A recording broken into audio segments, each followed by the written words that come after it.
नमस्कार, एक बार फिर आप सभी का स्वागत है। हम सब जानते हैं कि जम्मू कश्मीर में चुनावों का शंखनाद हो चुका है और जश्न जमहूरियत में हर पार्टी, जम्मू कश्मीर का हर आवाम रंगता हुआ नजर आ रहा है। लेकिन पिछले कुछ समय से लगातार जम्मू कश्मीर की सियासत में जो गर्माहट आ रही है, वो गर्माहट मुख्य तौर पर जो कांग्रेस और नेशनल कॉन्फ्रेंस की जो अलायंस है, उनके बीच में जो वर्बल ड्यूल चल रहा है, उसको लेकर एक अलग सा विवाद तूल पकड़ता जा रहा है। ऐसे में भारतीय जनता पार्टी पूरी आश्वस्त होकर इन चुनावों में बढ़ती जा रही है और इनके वीआईपी जो यहाँ पर नेता हैं, यहाँ पर प्रचार प्रसार के लिए आ रहे हैं। कुल मिलाकर जम्मू कश्मीर में जो जश्न जमहूरियत चल रहा है, भारतीय जनता पार्टी कितनी आश्वस्त है और खासकर इस वक्त जो विपक्षी पार्टियां हैं किस प्रकार आरोप और प्रत्यारोप का दौर लगा रही है, इन सब पर बात करने के लिए हमारे साथ जुड़ चुके हैं भारतीय जनता पार्टी के फायरमैन नेता, भारतीय जनता पार्टी के स्पोक्स पर्सन ठाकुर अभिजीत जसरोटिया जी। स्वागत है आपका। धन्यवाद। अभिजीत जी, शुरुआत में आपसे करना चाहूंगा, नामांकन प्रक्रिया आज भी चल रही है। आज भारतीय जनता पार्टी के वरिष्ठ नेता विक्रम रंधावा जी ने भी अपना नामांकन पत्र भर दिया है। कुल मिलाकर जो अभी तक इलेक्शंस का दौर चल रहा है, किस नजरिए से आप देखते हैं? देखिए, सबसे बड़ी बात तो ये आती है कि हम लोग जिस चीज़ से सबसे ज़्यादा मुतमाइंड हैं, सबसे ज़्यादा खुश हैं, वो यही है कि जमहूरियत को अमली जामा पहनाया गया। और वो टाइम चला गया कि 5,000 वोट से हम एमएलए और 10,000 के वोटों से आप मंत्री और 15,000 से मुख्यमंत्री बन जाया करते थे। आज तो लाखों वोट डीडीसी लेने के लिए लेना पड़ते। यही हमारी एक सोच थी जिसके पीछे सब कुछ किया गया, और वो चीज़ जो बदली 5 अगस्त 2019 के बाद, उसके चलते बड़े बड़े यहाँ पर दिग्गज नेता हार गए, कई पुराने मुख्यमंत्री हार गए, और अब नए नए चेहरे और नई चीज़ आगे आ रही। बदलाव सबसे बड़ी चीज़ मुझे लगता है जमहूरियत में बदलाव भी एक बहुत बड़ा रोल पैदा करता है, क्योंकि पिछले 30 40 50 सालों से आप वही चीज़ें देखते आ रहे हो, वही लोग देखते आ रहे हो। अब लोग भी चाहते हैं कुछ नया आगे आए, तो इसी के चलते अगर आज बाकियों को मौका मिल रहा है, नए नए प्रत्याशी आगे आ रहे हैं, बाकी भारतीय जनता पार्टी तो हमेशा लोगों की खिदमत के लिए हाजिर रहती ही है। और खासकर इस वक्त जो शीर्ष नेता यहाँ पर आ रहे हैं और जो प्रचार प्रसार चल रहा है, विभिन्न आपके जो नॉमिनेट कैंडिडेट्स हैं, किस प्रकार उनको एक सपोर्ट, एक रणनीति के तहत उनको प्रचार और प्रसार किया जा रहा है? देखिए, पूरी टीम के तौर पे हम लोग काम करते हैं, हर एक को अपने अपने विभाग दिए जाते हैं। जिस तरह से मुझे अगर आप देखें तो वॉर रूम की भी एक दी गई है रिस्पॉन्सिबिलिटी। इसके अलावा हमारा कॉल सेंटर है, उसकी रिस्पॉन्सिबिलिटी। अलग अलग नेता अपने अपने जगह बड़े ऑर्गेनाइज ढंग से, बड़े डिसिप्लिन ढंग से हम लोग काम करते हैं, क्योंकि चुनाव ही सबसे बड़ी चीज़ है। चुनाव तो एक किस्म का, जैसे आप समझ लीजिए पूरा साल अगर आपने पढ़ाई की है तो जब आप पेपर देते हैं चुनाव, उससे पेपर इंतखाब उसको कहा जाता है। तो खैर, भारतीय जनता पार्टी का जो कार्यकर्ता है वो एक अच्छे बच्चे की तरह, होशियार बच्चे की तरह पूरा साल पढ़ाई करता है, जबकि यहाँ पर कई ऐसे पार्टी हैं जिनके बच्चे पेपर से एक दिन पहले पढ़ते हैं और उसके बाद जब फेल हो जाते हैं तो फिर राहुल गांधी जी को बड़ा दुख होता है। तो मुझे लगता है कि पढ़ते रहना चाहिए आपको एक अच्छे बच्चे की तरह, यानी कि पढ़ने का मतलब एक सियासी इंसान के लोगों की खिदमत करते रहना चाहिए, लोगों के बीच में आपको हमेशा रहना चाहिए, ना कि चुनावी बटेरों की तरह चुनाव आए तो आप बाहर निकल के आगे। ज़्यादातर पॉलिटिकल पार्टियां चुनावी बटेर ही हैं। एक भारतीय जनता पार्टी का कार्यकर्ता है जो 24/7/365 हमेशा लोगों की खिदमत करता नजर आएगा, और प्रत्यक्ष को प्रमाण क्या और पढ़े लिखे को ज्ञान क्या। अगर आपको बताऊं तो इसका यहीं से प्रूव हो जाता है कि कोरोना काल में सबसे ज़्यादा शहादतें किसने दी, तो भारतीय जनता पार्टी कार्यकर्ता थी। तो ठीक है, अब हमारा एग्जाम है, एग्जाम देंगे बड़े अच्छे से और बड़े अच्छे नंबर लेके पास भी होंगे। यहाँ प्रत्यक्ष प्रमाण का आपने यहाँ पर जिक्र किया और अभी राहुल गांधी का आपने जिक्र किया, जो इस वक्त अमेरिका के दौरे पर और आज भारत वापस आ गए होंगे। ऐसे में कांग्रेस और नेशनल कॉन्फ्रेंस की अलायंस जम्मू कश्मीर में चल रही है, लेकिन वो अलायंस 51 और 32 के फॉर्मूले में तो चल रही है, 5 फ्रेंडली कॉन्टेस्ट। लेकिन उसके बावजूद भी कांग्रेस के पूर्व प्रदेश अध्यक्ष वकार रसूल वानी ने जो वैनम उगला है राहुल गांधी के अपने इनके जो कैंडिडेट हैं, उमर अब्दुल्ला, जो नेशनल कॉन्फ्रेंस के पूर्व प्रधानमंत्री मुख्यमंत्री रह चुके हैं, कुल मिलाकर उमर अब्दुल्ला ने भी उस पर रिएक्ट किया है। झंडे का लाल रंग खून के कारण हुआ है, और वकार रसूल यहाँ तक नहीं रुके, कल भी उनका एक बयान आया कि भीख का कटोरा मांग के वोटर्स के पास किए हैं। क्या अलायंस में सब कुछ सामान्य नहीं? देखिए, ये अलायंस हमेशा मौका प्रस्ती का अलायंस है। तो इनके अलायंस के लिए कल भी मैंने प्रेस कॉन्फ्रेंस में अपने कहा था कि अपना काम बनता और भाड़ में जाए जनता। ये अलायंस आज का नहीं है, ये अलायंस केवल और केवल जम्मू कश्मीर के इनोसेंट आम पब्लिक को बेवकूफ बनाने के लिए अलायंस। और अलायंस की कहानी कोई आज की नहीं है, 60 70 साल 80 साल पुरानी कहानी है। नेहरू जी और शेख साहब का अलायंस, फिर आप देखिए इंदिरा और शेख साहब का अलायंस, फिर राजीव गांधी और फारूक साहब का अलायंस, अब राहुल गांधी और ओमर साहब का अलायंस, और हर अलायंस के बाद कहानी वही घिसी पिटी पुरानी कि हम लोग जी मजबूरी में अलायंस कर रहे हैं। इनकी मजबूरियां देखते देखते जम्मू कश्मीर की जनता मजबूर हो गई। 1.5 लाख से ज्यादा लोग कब्रों में दफन हो गए। इनकी मजबूरियां देखते हो गया सब कुछ। अब मुझे समझ नहीं आता ये कौन सा अलायंस है जिसमें आप उनके खिलाफ वो आपके खिलाफ। वकार रसूल वानी साहब ने तो कल उमर साहब की टोपी इतनी उछाली कि मुझे लगता है कि उमर साहब को खुद ही सोचना चाहिए कि किस पार्टी के साथ आप अलायंस। मैं अगर इस चीज को देखूं तो मेरे जैसा इंसान हो तो 2 मिनट ना लगा और कहे कि यार तुम अपने घर, हम अपने घर। लेकिन खैर मजबूरी सियासी मजबूरी है, उसके लिए किसी लेवल पर भी जा सकते हैं। और राहुल गांधी जी वहां से उठकर आते हैं और आके जिस ऑटोनॉमी को राहुल गांधी जी की दादी ने सिरे से खारिज कर दिया था, आज राहुल गांधी जी उसी ऑटोनॉमी के ऊपर अपनी मोहर लगा रहे हैं। खैर राहुल गांधी जी को मैं फिर भी नहीं कहूंगा, खैर उनको समझ ही कितनी है इन सब चीजों की, जैसे कोई बुलवाता है वैसे बोल देते हैं। काश उनको इतना पता होता कि क्या बातें कर रहे हैं वो। हाँ, लेकिन अब वो इस चीज के लिए बड़े जाने जा रहे हैं। उनको शायद मुझे लगता है 1 पॉइंट एजेंडा है कि किस तरह से देश को पीछे धकेला जाए, किस तरह से जो हमारी तरक्की हो रही है उसको खत्म किया जाए, और किस तरह से भारत के वही हालत की जाए जो आज से 100-200 साल पहले था, किस तरह से देश को गुलाम बनाया जाए। एक 1 पॉइंट एजेंडा के साथ राहुल गांधी चल रहे हैं और कोई एजेंडा नहीं है उनका। और मुझे लगता है कि जहां तक हम समझते रहते थे कि नहीं शायद नहीं, उनको आज मुझे लगता है कि यही उनकी एक मेन नीति रही है कि जिस तरह से विदेशी ताकतें भारत को तोड़ना चाहती हैं, वो विदेशी ताकत को नहीं, विदेशी ताकत में सबसे बड़ा कोई ताकत है तो वो राहुल गांधी है जो भारत को आज तोड़ना चाहते हैं। आप सोचिए, अपनी ही भारत माता के लिए, अपनी ही माँ के लिए आप बाहर जाके बोलते हैं कि इस देश में इन्वेस्ट मत करें। आप बाहर से जो लोग, हम तो मोदी जी जगह जगह जा जाकर 4 घंटे की नींद कर कर, जहाज में ही सोकर, जगह जगह जा जाकर इन्वेस्टर्स अपने साथ टीम लेकर जाते हैं कि यार आओ हमारे देश में पैसे लगाओ, यहाँ पर आओ, मेक इन इंडिया की बात करते हैं। हम लोग करते हैं कि यहाँ से किस तरह से तरक्की हो, तभी तो इकोनॉमी कहाँ की कहाँ पहुंचती है। और वहीं पर राहुल गांधी जी को देखो, जहां जाएंगे अपने देश के खिलाफ जहर उगलेंगे। आज सुबह मैं एक चैनल के ऊपर था तो वहां पर पाकिस्तान से 2 वरिष्ठ उनके पत्रकार बैठे थे, तो वो बात चल रही, थोड़े हीटेड आर्गुमेंट हो गए। वो कहते जी आप राहुल गांधी के खिलाफ ऐसे कर रहे हैं वैसे। मैंने कहा भाई साहब ले लीजिए राहुल गांधी, आप रख लीजिए, आपके पास आपके देश के लिए परफेक्ट मॉडल है। कुछ और भी चाहिए तो हम देंगे, आप रख लीजिए राहुल गांधी जी को। तो आप खुद सोच सकते हैं कि देश को आगे बढ़ाने की बात आती है। कहाँ अटल जी थे, आपको याद होगा कि यही मजबूर हो गए थे उनको यूनाइटेड नेशन भेजने के लिए। और आज विवेक जी आप गवाह हैं, राहुल गांधी जी को आप भेजो, देखो क्या हालत करके आएंगे आप। लेकिन एक on a very serious note, एक महत्वपूर्ण मुद्दा उन्होंने उछाला है आज, खासकर हमारे भारत की, अगर हम सिखों की बात करें, भारत फूलों का एक गुलदस्ता है और उसमें से एक फूल हमारी सिख समुदाय भी है, उस पर राहुल गांधी का बयान। देखिए, सिखों के लिए जो कांग्रेस है ये शुरू से ही, पता नहीं उनको क्या है, लेकिन हमेशा उनके अगेंस्ट रहेगा। तो आपको याद होगा जब इंदिरा गांधी जी की डेथ हुई थी तो उस समय भी कहा गया था बड़ा पेड़ गिरता है तो नीचे क्या होता। वो बेचारे मासूम लोग जिनके गलों में टायर डाले गए, वो बेचारे मासूम लोग जिनका बेचारों का कसूर ही कोई नहीं था, उनके साथ जो कुछ किया गया हमें सब कुछ याद है।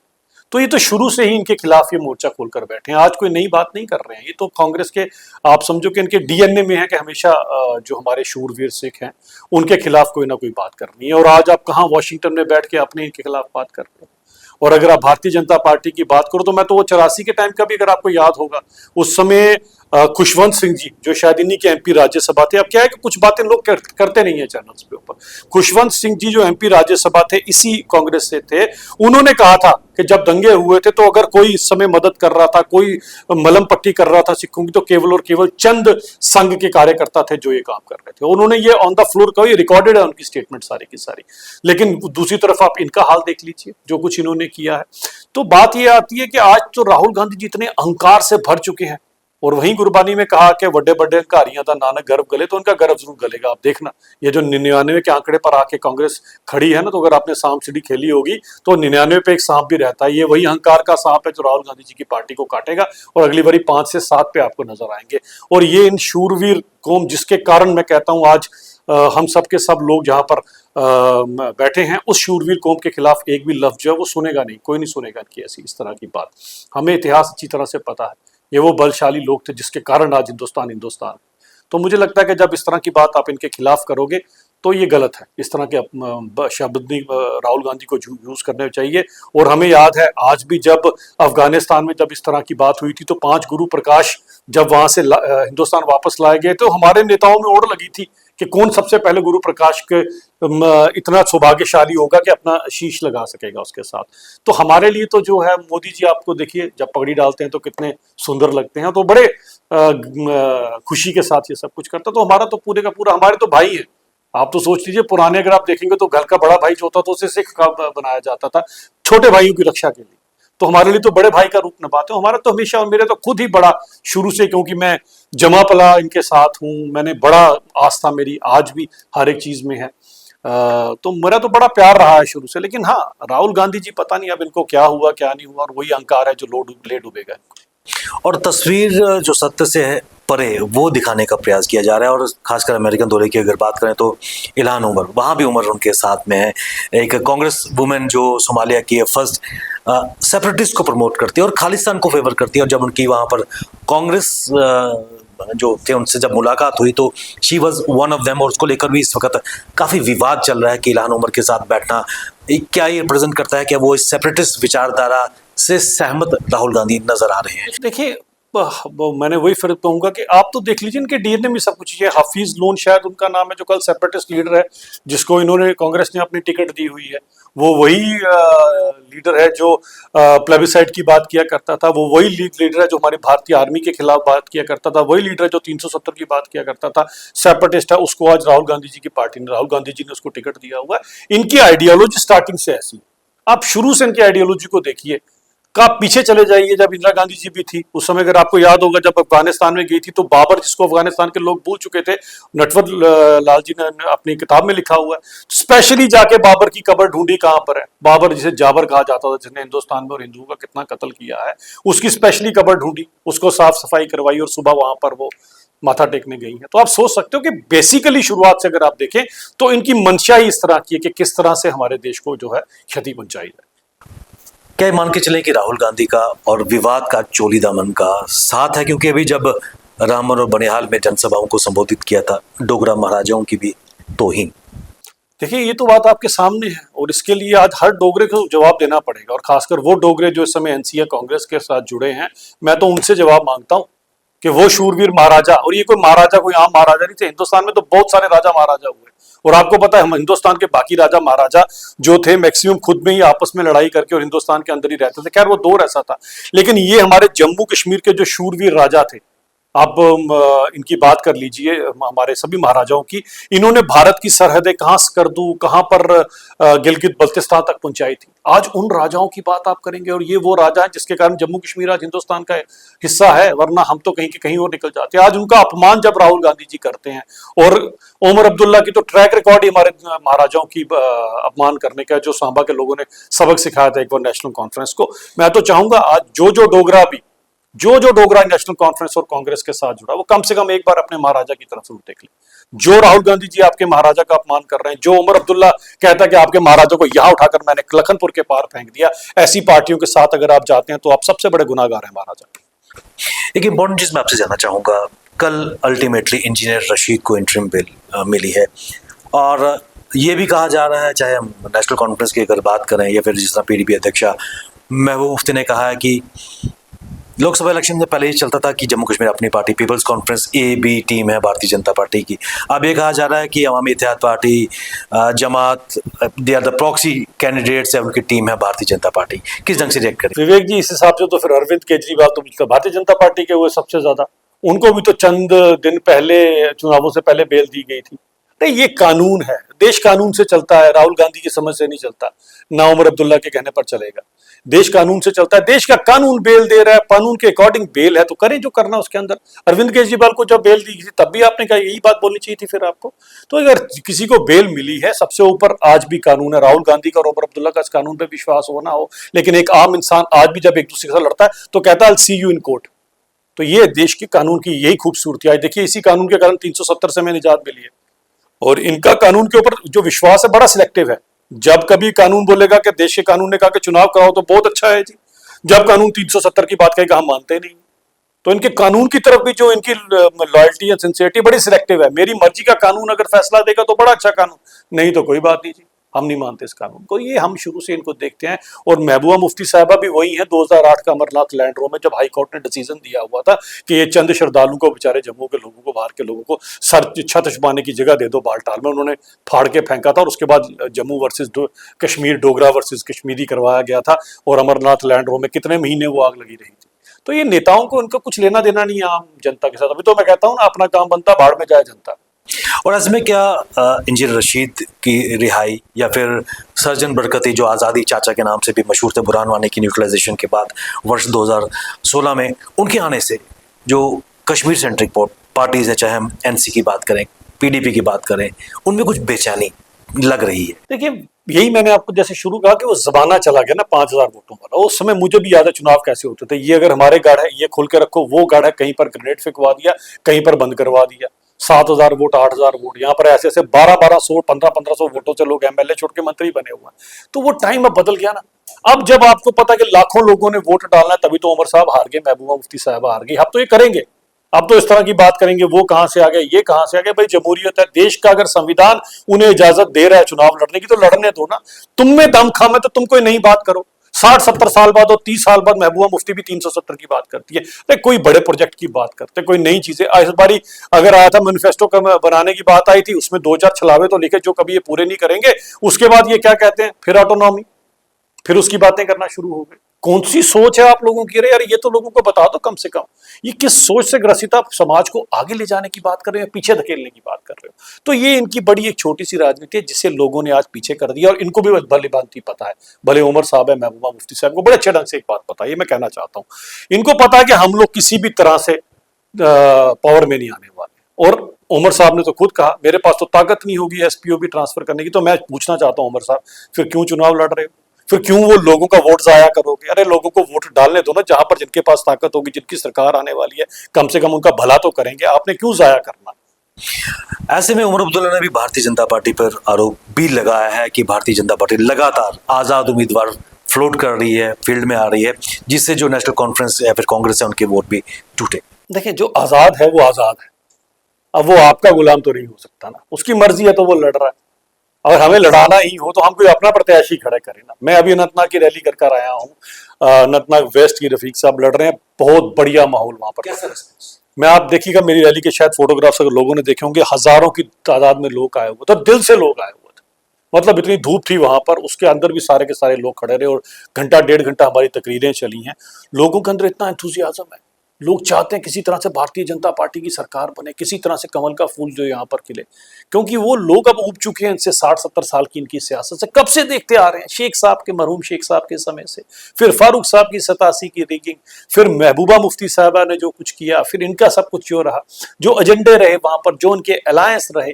लोग अब चाहते हैं तरक्की, सुकून, अमन, चैन। वो लोग जो है वो देखते हैं, इन्होंने वहां पर पाकिस्तान का प्रोपोगंडा चलाया था। आज लोग देखते हैं कि जम्मू कश्मीर में G20 हो रहा है और पाकिस्तान में कोई T20 करा के राजी नहीं है। तो लोग कंपैरिजन करते हैं। पीओजे वाले देखें, वो चाहते हैं किसी तरह से हमारे को हमारे देश के साथ मिला दो। वो देखते हैं कहां पर 200-400 रुपया किलो आटा और कहां पर यहाँ पर फ्री का राशन मिलता है, कहां पर यहाँ पर अच्छी जिंदगी और कहां पर वहां पर पाकिस्तान की एट्रोसिटीज। आज जब पीओजे वाले यहाँ पर आना चाहते हैं, हमारे साथ मिलना चाहते हैं और चाहते हैं किसी तरह से हमारा निवारण हो, तो इन नेताओं को पता नहीं इनके क्यों पेट में दर्द होता है, इनको क्या दिक्कत है, इनको भी समझना पड़ेगा। आज इनको थोड़ा वैसे इन्होंने बदलाव किया अपने मैनिफेस्टो में, इस बार कहीं पर इन्होंने भी 2-4 अच्छी चीजें, लेकिन बैक ऑफ द माइंड इनके हुई। अब सोचिए उमर साहब, आज के इस युग के अंदर अगर ऑटोनॉमी की बात करेंगे, यानी कि वो जो 2.5 करोड़ सैलानी यहाँ पर आए हैं, अगर राहुल गांधी अपने प्रोपोगंडे में कामयाब हो जाते हैं तो सोच लीजिए 2.5 करोड़ के सैलानी टूरिस्ट वीजा लेकर आएंगे। उसके बाद 2.5 भी नहीं पहुंचेंगे, उसके बाद हमारी क्या हालत होगी हम जानते हैं अच्छी तरह से। ये इनके मंसूबे हैं। खैर, हमारे पास एक ऐसे गृह मंत्री बैठे हुए, किनके गृह मंत्री भी हैं, अगर आपको याद होगा, काली शिंदे साहब ने जो बोला है कि जब मैं 2008 में आया था तो मेरी डैश, आप समझ गए उन्होंने क्या कहा था। आज वो जो मेरी है ना, आज वो टेररिस्टों के लिए है।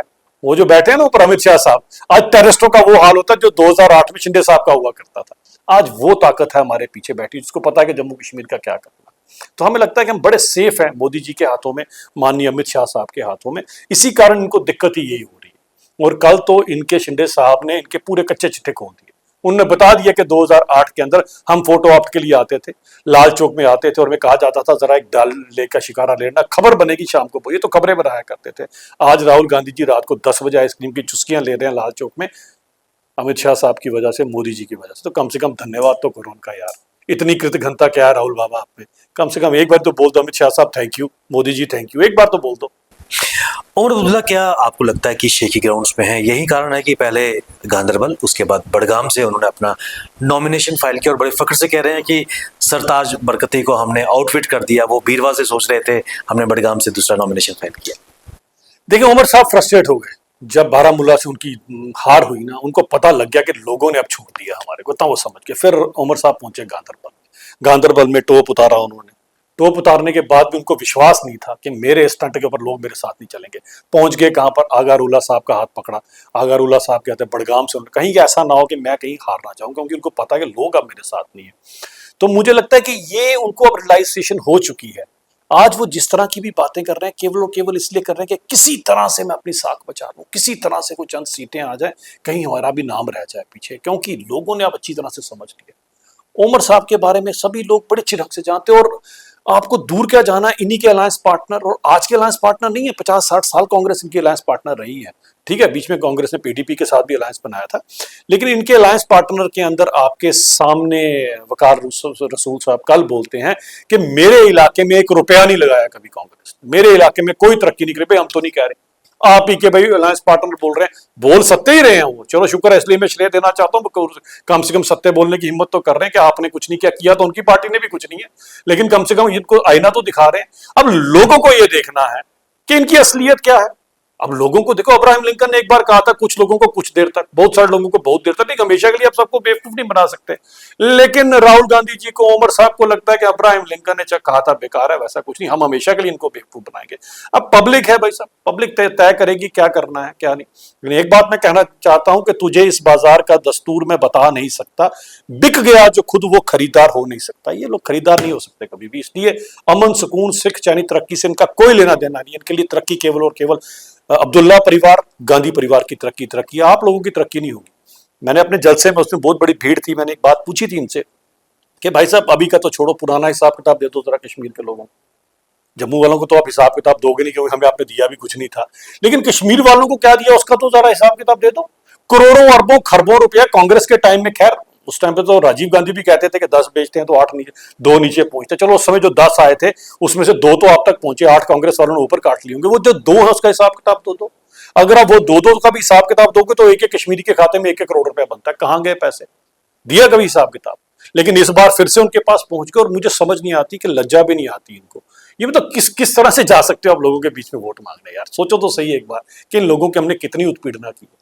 और राहुल गांधी जी की मोहब्बत की दुकान के नीचे 1.5 लाख का कब्रिस्तान है, जिसे राहुल गांधी जी चाहते हैं और बढ़ाएं, और उमर अब्दुल्ला साहब का जी मिलकर बढ़ाएंगे इसको। बिल्कुल, अंत में आपसे जानना चाहूंगा, इस पूरे चुनावी मौसम में भारतीय जनता पार्टी कितनी आश्वस्त है विधानसभा चुनाव के रिजल्ट को लेकर? देखिए, भारतीय जनता पार्टी के बिना यहाँ सरकार नहीं बनेगी, सबसे बड़ी बात ये। और हम अपनी कार्यकर्ता के ऊपर वोट मांग रहे हैं, हम इनकी 370 घीसा पीटा ऐसी कोई बात नहीं कर रहे। हमने जो आपको बताया कि 5-6 साल हमारे, 60-70 साल इनके, दोनों का कंपैरिजन कर लो, आप पूछ लो। और लोगों को तो दिख रहा है ना, एम्स, IIT, IIM, जम्मू अकेला प्रोविंस पूरे हिंदुस्तान में जहाँ 3 हैं, पूरी दुनिया हिंदुस्तान में अकेला जम्मू कश्मीर ऐसा राज्य है जहाँ 2 एम्स है। G20 करोड़ों के टूरिस्ट, उसके बाद कौमी शहरा के ऊपर टनल्स ही टनल्स, इतनी तरक्की यहाँ पर हुई है, हम तो उसके ऊपर जा रहे हैं। अब लोगों ने तय करना है कि फिर आपने इनके छलावों में आना है, फिर आपने वो हिंदू मुसलमान वाली राजनीति में आना है, या आपने जम्मू कश्मीर को आगे लेकर जाना है। ये लोगों के ऊपर है। अभिजीत जी, आप हमारे साथ इस कार्यक्रम में महत्वपूर्ण जानकारी जम्मू कश्मीर के विधानसभा चुनाव पे डाली, और किस प्रकार जम्मू कश्मीर में बाकी पार्टीज डिवाइसिव पॉलिटिक्स खेल रही है, वोट बैंक की राजनीति को लेकर। आपका बहुत बहुत धन्यवाद।